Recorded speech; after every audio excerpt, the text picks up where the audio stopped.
Por ahí de 1997, un joven Matt Damon dio vida a uno de mis primeros y más grandes soy ese dentro de la historia del cine. Esto en una historia que he visto con más nombres que La Manzanilla. He visto que se llama En Busca del Destino, Mente Indomable, pero yo la conocí como El Indomable Will Hunting. Esto es, aquí no sabemos de cine, comenzamos.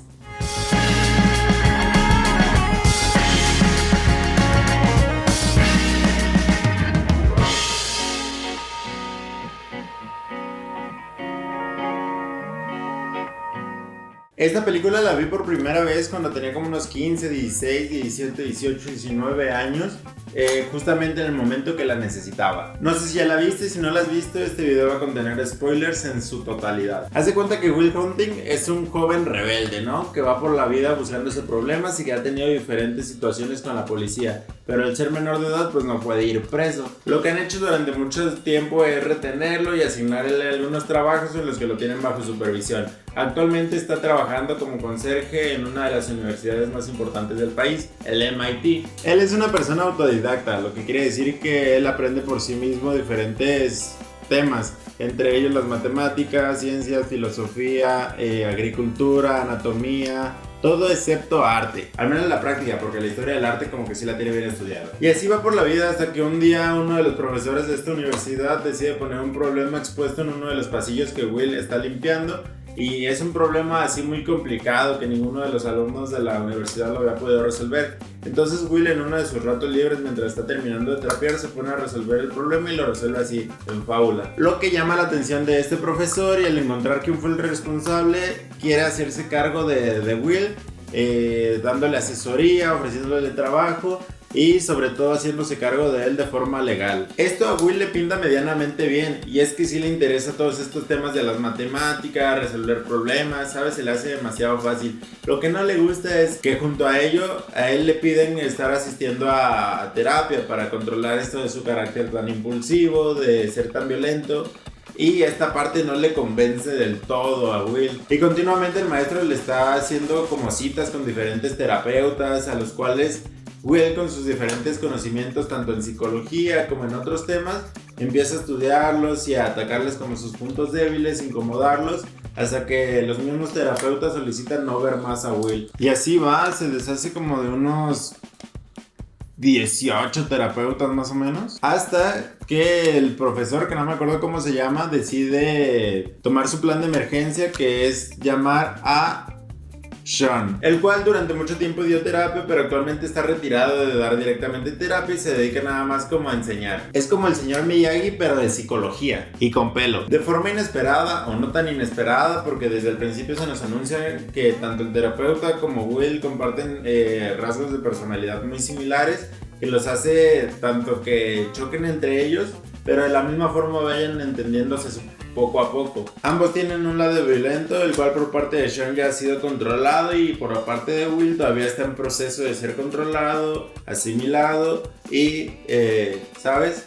Como redirigido para que Will pueda sacar el provecho de este tipo de actitud, pero sin eliminarlo. Lo que me parece interesante de esta historia, de esta parte justamente, es el hecho de que Sean ignora por completo como la solicitud que le había hecho el profesor de inducirlo al mundo de las matemáticas, que él quiera ser un profesionista, y se decanta por elegir impulsar a Will a que él decida realmente qué es lo que quiere hacer, lo que le apasiona, que descubra lo que le interesa en la vida, y antes que ser un gran profesionista, que pueda ser una buena persona. Algo que estaba pasando por alto es que para Will su grupo de amigos es muy importante, ya que desde el inicio de su vida él había sido como huérfano, y el único apoyo que había tenido emocional habían sido sus amigos, con los que frecuentemente sale a beber, sale a enfiestar, sale a loquear. Pero sus amigos están conscientes del potencial que tiene Will, y es por eso que lo respetan tanto. Y en una noche de esas, una noche de copas, una noche loca, conoce a una chicuela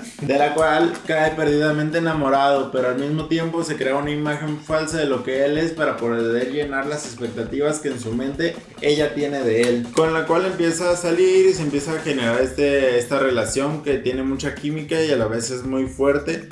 Pero todo está basado en una personalidad falsa que se creó Will. Y bueno, después de unas cuantas citas que están dentro de un montaje así muy romántico y todo, Will finalmente descubre la persona que quiere ser, lo que le apasiona, las personas que son importantes dentro de su vida, y se decanta por seguir su propio camino, siguiendo a la chica de sus sueños que se había mudado a otra ciudad. Para el final simplemente agradece a Sean, su terapeuta, y desaparece de la vida de sus amigos y de él. Lo único que deja es una nota pidiendo disculpas al profesor por haber abusado de su confianza, engañado y haberlo hecho perder su tiempo. Simplemente lo estaba utilizando como una herramienta para poder solucionar sus problemas y resolver su vida futura. Amigos, nomás Jesucristo. Para esta película es difícil elegir una sola escena que haya sido mi favorita. Por eso elegí dos. La primera de estas escenas es la confrontación que tiene con la chica con la que estaba saliendo. Tampoco me acuerdo mucho de su nombre, pero llega un momento en el que la chica le está proponiendo que se vayan juntos a California.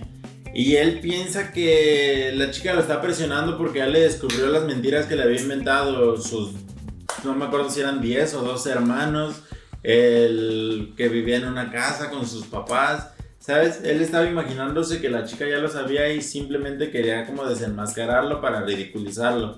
Pero la chica ni siquiera lo tenía en mente que eso podía ser mentira. Esto solamente fue una personalidad que se creó Will para cubrir sus inseguridades que se habían generado por haber sido abandonado tanto por sus papás como nada más por sus papás. Entonces, por el miedo al rechazo se había creado esa personalidad que justo en esta escena se cae a pedazos y nos deja ver el lado más vulnerable de Will, el que saca su lado violento, que le ayuda a cubrir esas inseguridades.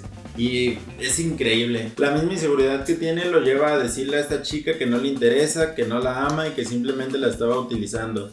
Esto para proteger sus sentimientos y evitar que el golpe sea más fuerte y si llega a encariñarse más con esta chica, ¿verdad? Lo que se le conoce en el Face como una pareja tóxica. Y la siguiente escena, que es así mi favorita, también es relacionado con el momento en el que la personalidad de Will se rompe. Es esta escena final que tiene con Sean, en la que Sean para este punto había sido como muy respetuoso con el espacio de Will, no lo había presionado para nada, no le había exigido que hablara de qué era lo que lo tenía traumado, simplemente, ¿sabes?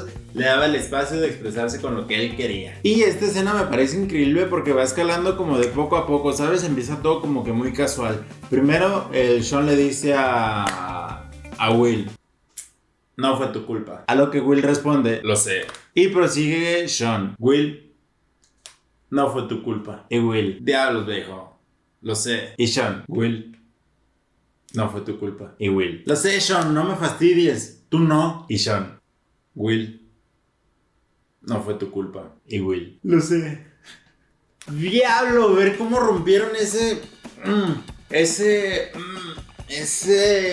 escudo que tenía, que se cubría con la violencia, y cómo lo van escalando así poco a poco porque van entrando en confianza hasta que se rompe y todo se sella con un abrazo de terapeuta a paciente. Y de esa forma se da de alta, está curado. Y también debo hacer una mención honorífica a esa escena que tiene con Batman. Digo, con Ben Affleck, que es su amigo con el que va a trabajar. Es una escena bastante memorable en la que están como en la chamba, porque momentáneamente Will se estaba dedicando a la construcción y su amigo lo que le decía es que pues era como un privilegiado, ¿sabes? Una de las frases que le dice es que él daría lo que fuera por ser, aunque sea un poco como él, por tener la capacidad que él tiene de forma mental. Y Will le comparte, se abre, le dice que él en su mente tenía que en el futuro serían como amigos inseparables, que sus hijos iban a ser amigos y que seguirían viviendo en el mismo lugar. A lo que Batman le responde que no, que si en 20 años él sigue viviendo aquí, iba a dejar de hablarle y que lo iba a sacar de su vida para siempre. Eso es un golpe duro para Will, porque él no se daba cuenta de ese potencial que todos los demás veían en él y que le estaban exigiendo que lo aprovechara. No tanto de forma egoísta, o sea, buscando su propio beneficio, sino que lo hiciera también por ellos. Por lo que ya le había comentado, que ellos darían lo que fuera por poder hacer las cosas que él hace con el esfuerzo que él hace, el cual es un esfuerzo nulo porque el mismo Will lo menciona, es algo natural que él sea así. Chas. Para mí es una película bastante buena que siento que si la ves en cierta parte de tu vida te puede ayudar mucho.